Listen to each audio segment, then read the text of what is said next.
សមាធិចាក៏អាចសមាធិរបស់បងប្អូនពុកម៉ែបងប្អូនបានឃើញលើមានិកានេះ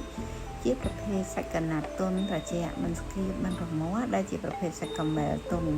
ចាហើយមានជាមួយនឹងអាវជាមួយនឹងខោទាំងបរោះទាំងនារី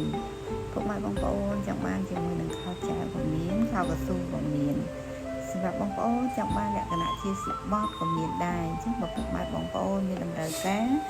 ចង់បានយកទៅលក់បន្តឬក៏ធ្វើបន់ចែកទាននៅក្នុងពិធីបុណ្យផ្សេងពុកម៉ែបងប្អូនកុំភ្លេចឆាតមកក្នុង Page ឬក៏ Telegram របស់យើងខ្ញុំដែលមានលេខ011 365 456ដែលយើងខ្ញុំមានបុកដុំនៅលក់រាយគ្រប់25ខេត្តក្រុងជាមួយនឹងអាវបរោះក៏មានអាវប្រភេទជាសាទីនអ៊ុតកាវចាហើយសំពត់បត់មានទាំងអ៊ុតកាវមានទាំងសំពត់បត់ធម្មតាហើយមានបុកដុំនៅលក់រាយចាបងប្អូនចាំបានយកទៅលក់បន្តបងប្អូនត្រូវការចំនួនប៉ុន្មានខាងយើងខ្ញុំនឹងរៀបចំជូនហើយមានអីវ៉ាន់ជាច្រើនទៀតផងដែរសម្រាប់បងប្អូនជ្រើសរើសយកទៅប្រើប្រាស់មានជាមួយនឹងសំពត់សឹងសម្រាប់ពុកម៉ែបងប្អូនទិញជូនលោកអ្នកមានគុណមានសារ៉ុងមានប្រមាមានវិស័យពានាសម្រាប់បងប្អូនយកទៅធ្វើបុណ្យចែកទាននៅក្នុងពិធីបុណ្យផ្សេងមិនថាបុណ្យសង្ឃទានបុណ្យសម្រាប់ព្រះជន្មឬបុណ្យផ្សេងដែលពុកម៉ែបងប្អូនត្រូវការជួបបិណ្ឌចូលឆ្នាំចា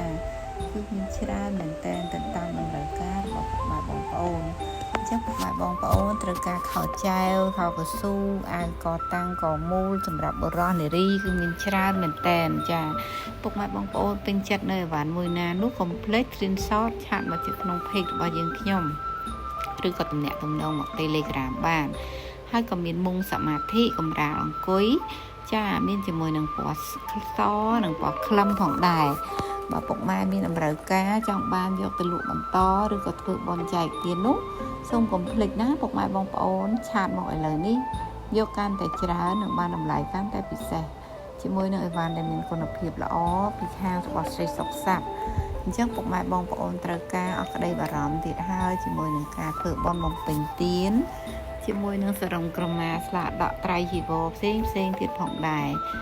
អញ្ចឹងបើបងប្អូនមានចម្ងល់អ្វីបន្ថែមកុំភ្លេចឆាតមកក្នុង Page របស់យើងខ្ញុំបានចាគឺមានទាំងអស់ជាមួយនឹងអីវ៉ាន់ធ្វើបុណ្យធ្វើទានបែបនេះចាដែលមាននៅក្នុងរូបស្រាប់គឺអីវ៉ាន់គឺមានស្តុកស្រាប់តែម្ដង